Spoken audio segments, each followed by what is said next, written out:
सर्वप्रथम सर्वांना श्री स्वामी समर्थ. स्वामी महाराजांच्या कृपेने तुमच्या सर्व चांगल्या इच्छा पूर्ण होत ही स्वामींचरणी प्रार्थना करते आणि आजच्या व्हिडिओला सुरुवात करते. 20 फेब्रुवारी गुरुवार रोजी श्री गजानन महाराज यांचा प्रकट दिन आलेला आहे. माघ वद्य सप्तमी म्हणजे श्री गजानन महाराज प्रकट दिन म्हणून आपण साजरा करत असतो. 23 फेब्रुवारी 1878 रोजी बुलढाणामधील शेगावामध्ये श्री गजानन महाराज पहिल्यांदा दिगंबर अवस्थेत प्रकट झाले होते. ते कुठून आले, त्यांचा जन्म कसा झाला, आजपर्यंत कुणालाच काही कळलेले नाही. श्री दत्तरूपी श्री गजानन महाराज एक महान संत होते आणि आहेत. दीन दुबळ्यांची मदत करणारे, प्रत्येक हाकेला धावून जाणारे, मोठमोठे चमत्कार करणारे, लीला करणारे, त्यांनी भरभरून लीला केलेल्या आहे. लीला विग्रही श्री संत गजानन महाराज होते आणि आहेत.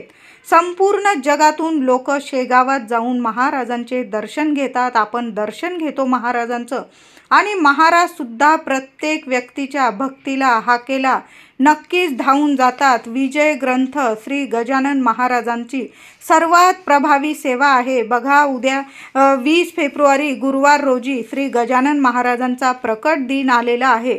आपण प्रत्येकाने थोडी तरी आपण गजानन महाराजांची सेवा करायची आहे. तुमच्या घरात फोटो असेल, मूर्ती असेल, छान पंचामृताने किंवा गाईच्या कच्च्या दुधाने अभिषेक करा. मूर्ती स्वच्छ पुसून धान्यावर स्थापित करायची आहे. त्याचबरोबर फोटो असेल स्वच्छ पुसून घ्या, तिलक करा.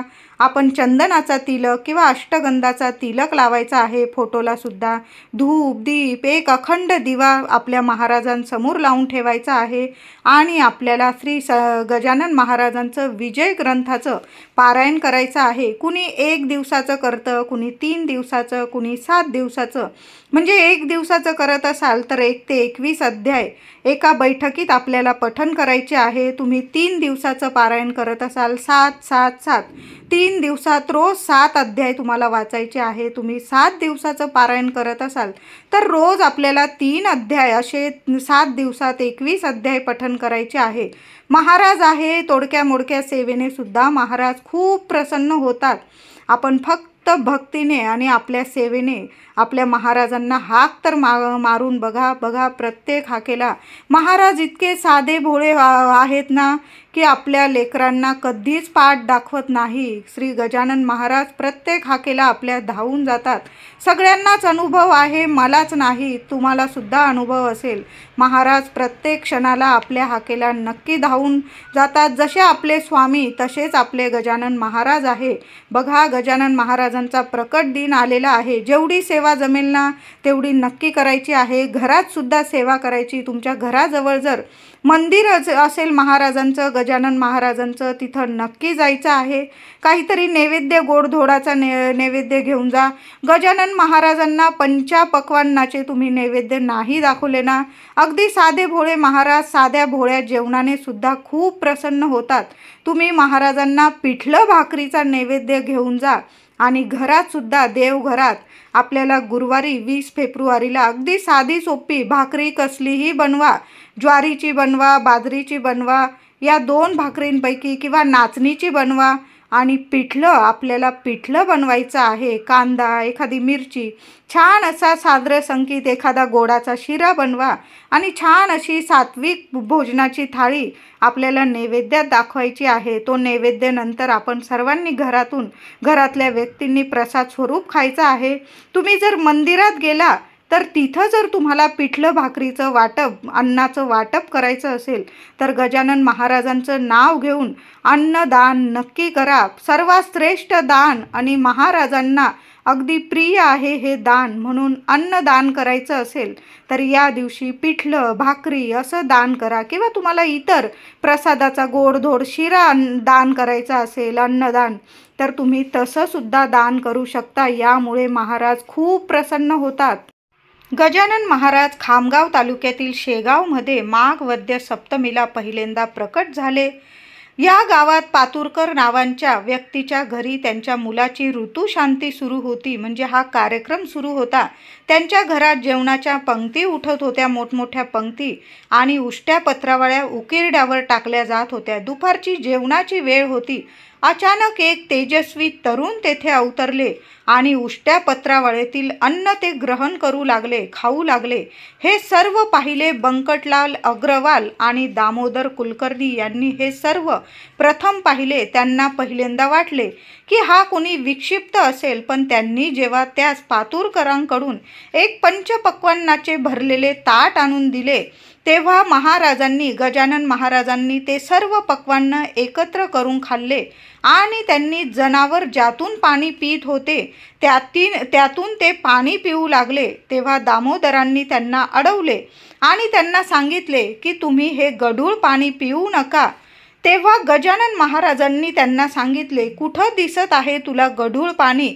तेव्हा अचानक चमत्कार झाला आणि ते गढूळ पाणी इतकं नितळ दिसू लागलं की दामोदरांना, बंकटलालला कळालं की हा कुणी साधारण व्यक्ती नसून एक मोठे संत दैवी पुरुष अवतरलेले आहे. आणि हाच तो दिवस म्हणजे माघ वद्य सप्तमीचा दिवस गजानन महाराजांचा प्रकट दिन म्हणून आपण साजरा करत असतो. आणि याच दिवसापासून गावामध्ये महाराजांचे मोठमोठे चमत्कार सुरू झाले. बंकटलाल, दामोदर पंत त्यांचे भक्त झाले. म्हणून या दिवशी आपल्याला फूल नाही, फुलाची पाकळी म्हणून का होईना, महाराजांची थोडी का होईना सेवा नक्की करायची आहे. विजय ग्रंथाचं पाठ आपल्याला एक पाठ तरी 1 ते 21 अध्याय प्रत्येकाने अगदी सकाळी लवकर उठायचं आहे. या दिवशी गुरुवार आहे. महिलांनो, आपलं घरदार इतकं स्वच्छ ठेवा. गजानन महाराज म्हणजे प्रत्यक्ष गणपती बाप्पा आहे, प्रत्यक्ष लक्ष्मी नारायण आहेत. आपलं घर स्वच्छ ठेवा. उंबरठ्यावर हळदीचं लेपन करा. तुळशी मातेची पूजा करा. दोन्ही वेळेला आपल्या उंबरठ्या बाहेर दिवा लावायचा आहे. माता लक्ष्मीच्या, श्रीहरी विष्णूंच्या आपल्या घरात आगमनासाठी आणि आपल्या देवघरातील सुद्धा छान अशी पंचामृताने, दुधाने अभिषेक घालून देवी देवतांची पूजा करायची आहे.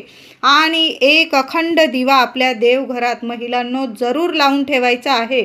मग तेलाचा लावा, तुपाचा लावा, नियम नाही. धूप, दीप, अगरबत्ती. घर कसं प्रसन्न, अगदी आनंददायी वाटलं पाहिजे असं आपल्या घरातलं वातावरण या दिवशी ठेवायचं. आणि आसन घेऊन बसायचं आहे. आणि आपल्याला 1 ते 21 अध्याय विजय पारायणातील आपल्याला वाचायचे आहे.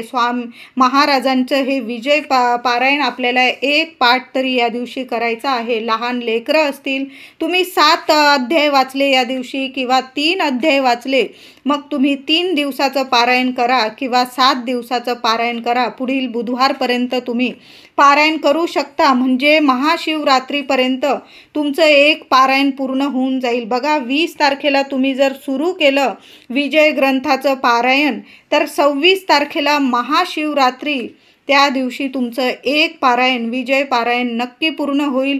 गजानन महाराज म्हणजेच आपले शिवशंकरजी आहे. महाशिवरात्रीला तुमचं विजय पारायण पूर्ण होईल. बघा, प्रत्येकाने ही सेवा नक्की करायचं आहे. गजानन महाराजांच्या प्रकट दिना दिवशी आपल्याला 21 दुर्वा गणपती बाप्पाला जरूर अर्पण करा. बघा, आपण जेव्हा पण विजय पारायण करतो त्या दिवशी आपण 21 मोदकांचा नैवेद्य दाखवत असतो. विजय पारायण पठण केल्यानंतर 21 मोदकांचा नैवेद्य जरूर आपल्या गणपती बाप्पाला किंवा गजानन महाराजांचा फोटो असेल तिथं हा नैवेद्य जरूर दाखवा.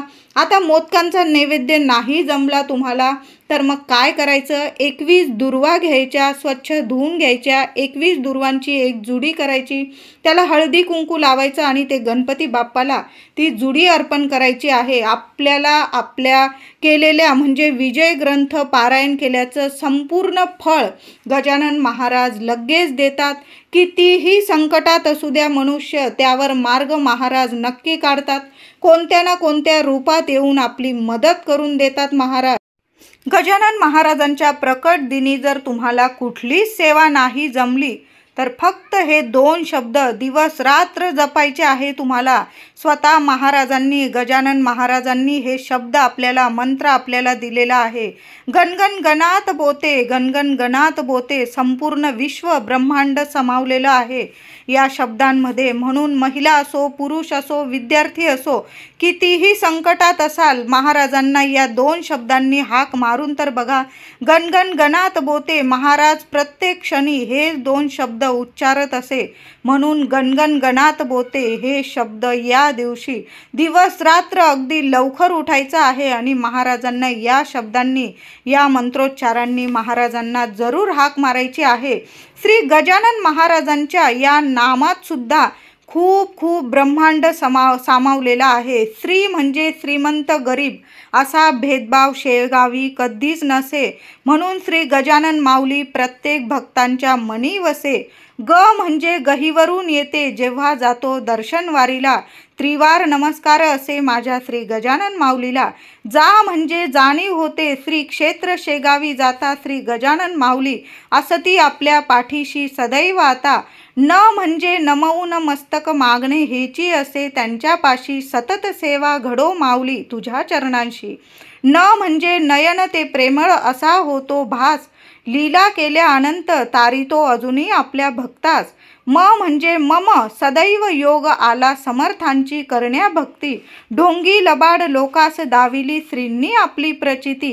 हा म्हणजे हार तुरे नकोत त्यांना हवी निस्सीम सेवा, भक्तास तारितो अनदेवो अनंत हस्ते मेवा. रा म्हणजे राहणी साधी सुधी नव्हता कुठलाही बडे जाव, घेती परीक्षा भक्तांची ज्यांच्या असेल त्यांच्यावर भाव. ज म्हणजे जय जयकार माऊलींचा करीती भक्त सारे, सगळ्यांना सुखी ठेव श्री गजानना असती तुझीच सारी लेकरे. बघा, श्री गजानन महाराजांच्या या शब्दांमध्ये सुद्धा संपूर्ण ब्रह्मांड विश्व सामावलेलं आहे. म्हणून गजानन महाराजांच्या प्रकट दिनी आपल्याला थोडी का होईना सेवा नक्की करायचं आहे. दीन दुबळ्यांची सेवा गजानन महाराजांना खूप प्रिय होती.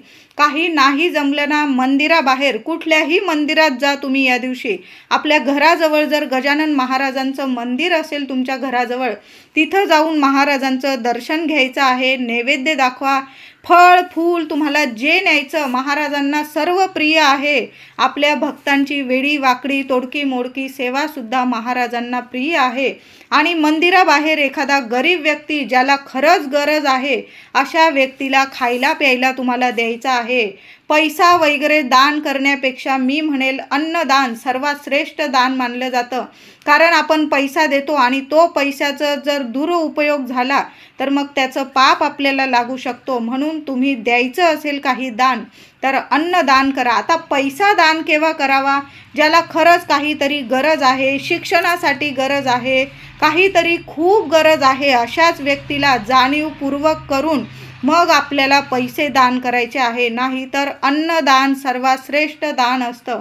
म्हणून आपल्याला गजानन प्रकट दिनी अन्नदान करायचं आहे. घरात महिलांनो पिठलं भाकरी नैवेद्य जरूर दाखवायचा आहे. या दिवशी गुरुवारी आपल्या देवघरात आपण तर तशी पण गुरुवारी आपल्या स्वामींची आरती करत असतो. त्याचबरोबर आपल्याला गजानन महाराजांची सुद्धा कापूर आरती करायची आहे. तुपाचा दिवा घ्या, एखाद्या तामणामध्ये ठेवा, कापूरसुद्धा जाळा आणि तुपाच्या दिव्याने सुद्धा महाराजांना ओवाळून आपल्याला आरती करायची आहे. त्याचबरोबर तुळशीजवळ सुद्धा दोन्ही वेळेला आपल्याला तुपाचे दिवे लावायचे आहे. एखादी गाय मिळाली तुम्हाला तर तूप गूळ चपाती लावून ताजी चपाती स्वतःच्या हाताने जरूर खाऊ घाला. महाराजांना गाय खूप प्रिय होती. जनावरं, मुक्के जनावरं महाराजांना खूप प्रिय होते आणि आहेत. म्हणून गाय जर मिळाली किंवा कुत्रे मिळाले तुम्हाला तुमच्या घराजवळ तर गाईला कुत्र्याला आपल्या हाताने जरूर काहीतरी चारायचं आहे, म्हणजेच खाऊ घालायचं आहे. पण ताजं खाऊ घालायचं आहे आपल्याला. या दिवशी तुमच्या घरी कोणी व्यक्ती आली तर तिला सुद्धा काहीतरी चहा पाणी खायला प्यायला नक्की द्या. तसं रिकाम्या हाती आणि बिना खाय प्यायचं कधीच पाठवू नका. कारण काय सांगता येतं, स्वामी आपले महाराज कोणत्या ना कोणत्या रूपाने आपल्या घरी येतील आणि आपल्या हातचं जेवण खावण नक्की खाऊन जातील. म्हणून या दिवशी जर कोणी तुम्हाला गरीब व्यक्ती भेटला किंवा श्रीमंत, गरीब श्रीमंत असा भेदभाव महाराजांनी कधीच केला नाही. म्हणून कधीच असा भेदभाव करू नये. या दिवशीच काय कधीच कुणाला अपशब्द बोलू नये, कुणाचा अपमान करू नये. महाराजांना या गोष्टी अजिबात चालत नाही, अजिबात आवडत नाही. आपल्या स्वामींचं सुद्धा तसंच आहे. कधीच कुणाचा अपमान करू नये, कुणाला कधी गरीब किंवा श्रीमंत लेखू नये. सर्व समानच आहे आपल्या महाराजांसाठी, आपल्या स्वामींसाठी. म्हणून गजानन महाराजांचा प्रकट दिन आपण साजरा करत आहोत. जेवढी सेवा जमेल तेवढी नक्की करा. कुणाला दान धर्म करता येईल, एखाद्या जरी व्यक्तीचं पोट भरता आलं तरी चालेल, पण कुणाचा अपमान करू नका. त्याची निंदा नालस्ती सुद्धा आपल्याला करायची नाही आहे. मद्यपान, धूम्रपान किंवा मांसाहार, घरात किटकिट होईल अशा गोष्टी आपल्याला या दिवशी टाळायच्या आहे. आणि जेवढी शांतता राहील ना आपल्या घरात तेवढी शांतता ठेवायची आहे. आणि शांततेत आपल्याला आपल्या गजानन महाराजांची सेवा करायची आहे. विजय ग्रंथाचं एक का होईना पारायण नक्की करा. महिला असेल, पुरुष असेल, बघा तुम्ही 3 दिवसाचं, 1 दिवसाचं, 3 दिवसाचं किंवा 7 दिवसाचं पारायण नक्की एक तरी करा. मी तर म्हणेल गजानन महाराजांची भरभरून कृपा आपल्यावर, आपल्या लेकरा बाळांवर, संपूर्ण कुटुंबावर आपल्या गुरु माऊलीची कृपा नक्कीच राहील. वर्ष कसं तुमचं सोन्यासारखं जाईल. कायम आपल्या गुरु माऊलींची नक्की कृपा राहील. म्हणून विजय ग्रंथाचं पारायण पोथी नसेल तर सोन्यासारखा दिवस आहे. या 20 फेब्रुवारीला तुम्हाला जर विजय ग्रंथाची पोथी आणायची असेल तर आणा आणि एक पारायण नक्की करा. व्हिडिओ आवडला असेल तर लाईक करा, शेअर करा, चॅनलला कृपया सबस्क्राईब करा. धन्यवाद.